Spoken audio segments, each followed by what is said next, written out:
Happy Vishu. ഇന്നത്തെ Vishu message എൻ്റെ infertility പേഷ്യൻസിനുള്ളതാണ്. ഒരു ഫെർട്ടിലിറ്റി ട്രീറ്റ്മെൻറ്റ് എടുക്കുന്ന ഒരു കപ്പിളിൻ്റെ ലോങ്ങസ്റ്റ് 2 വീക്സ്, പ്രത്യേകിച്ച് സ്ത്രീകളുടെ, ഏതാ വെച്ചാൽ ഡോക്ടർ ഓവുലേഷനായി ഇനി 2 ആഴ്ചയൊക്കെ നമുക്ക് ടെസ്റ്റ് ചെയ്ത് നോക്കാമെന്ന് പറഞ്ഞു, അല്ലെങ്കിൽ IUI ചെയ്തു, IVF എംബ്രിയോ ട്രാൻസ്ഫർ കഴിഞ്ഞു. അതിനുശേഷം അവർ വെയിറ്റ് ചെയ്യുന്ന ഒരു 2 വീക്സാണ് one of the longest 2 weeks. അപ്പോൾ അവർ കാണാൻ ആഗ്രഹിക്കുന്ന ഒരു കണി എന്ന് പറയുന്നത് ഒരു യൂറിൻ പ്രഗ്നൻസി ടെസ്റ്റ് പോസിറ്റീവായിട്ട് കാണുക, അല്ലെങ്കിൽ ഒരു Beta-HCG ടെസ്റ്റിൽ പോസിറ്റീവായിട്ട് കാണുക എന്നുള്ളതാണ്. ഈ വർഷം പ്രഗ്നൻസിക്ക് വേണ്ടി ട്രീറ്റ് ചെയ്യുന്ന എല്ലാ പേഷ്യൻസ് മാത്രമല്ല, കാണുന്ന എല്ലാവർക്കും പോസിറ്റീവ് ആവട്ടെ എന്ന് പ്രാർത്ഥിക്കുന്നു.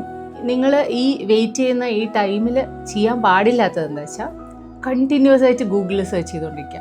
ഈ സിംറ്റം പ്രഗ്നൻസിയുടെ ആണോ, അതോ ഈ സിംറ്റം പീരിയഡ്സ് ആവാനുള്ളതാണോ, അങ്ങനെ ചെയ്ത് വെറുതെ നിങ്ങളുടെ stress കൂട്ടാണ്ടിരിക്കുക.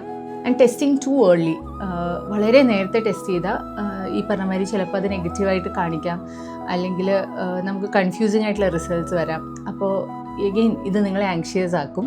So what you should do is പോസിറ്റീവായിട്ടിരിക്കുക, ഹൈഡ്രേറ്റ് ചെയ്യുക നല്ലോണം, sleep well, eat well and pray.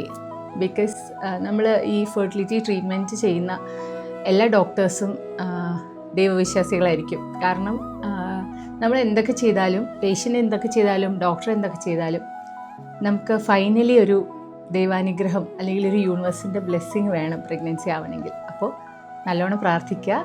Happy Vishu.